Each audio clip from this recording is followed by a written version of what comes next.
Le retard de financement de la commission électorale nigériane pour les élections de 2027 suscite l'inquiétude de plusieurs partis d'opposition, craignant une compromission du calendrier et de la crédibilité du scrutin. Bien que l'organe électoral ait admis le 26 juin 2026 ne pas avoir encore reçu ses fonds budgétaires, elle affirme que les préparatifs progressent normalement. De son côté, le parti au pouvoir, le Congrès des progressistes, soutient la commission et assure que le président débloquera les ressources nécessaires en temps voulu.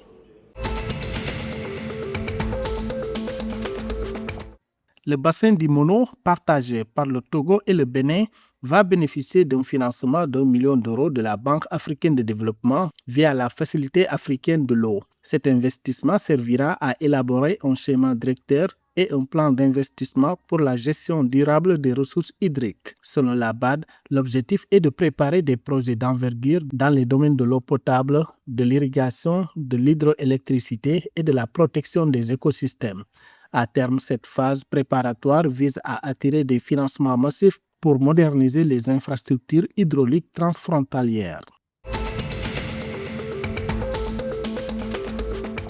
Le secteur bancaire du Cap-Vert a atteint une solidité historique fin 2025 avec un ratio de solvabilité record de 24,8%. Selon le rapport publié le 25 juin 2026 par la Banque centrale du Cap-Vert, ce dynamisme porté par une hausse des bénéfices et une amélioration de la qualité des actifs renforce la résilience du système financier national. La Banque centrale souligne également une rentabilité élevée des capitaux propres s'établissant à 18,1%. En conséquence, cette performance a favorisé le relèvement de la notation souveraine du pays de B à B+ par Standard & Poor's et Fitch.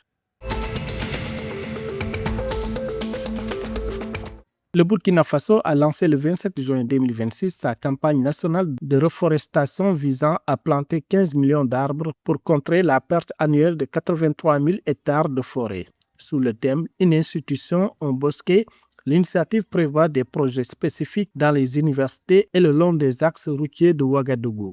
Selon l'exécutif, un objectif ambitieux de 80% de taux de survie des plants a été fixé pour garantir l'efficacité de l'opération. Ce programme s'intègre dans une stratégie globale incluant l'engagement citoyen avec Ma concession, mon arbre. Une mobilisation nationale vise ainsi à restaurer durablement le couvert végétal du pays.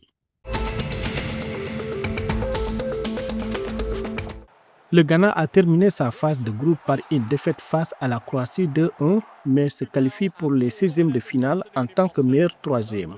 Malgré ce revers, le bilan des Black Stars, incluant une victoire contre le Panama et un nul face à l'Angleterre, leur assure la suite de la compétition. L'équipe ghanéenne affrontera désormais la Colombie pour un duel qui s'annonce intense. Porté par une solide défense, les joueurs visent à poursuivre leur parcours dans ce mondial 2026. Cette qualification marque une étape clé dans leur ambition internationale.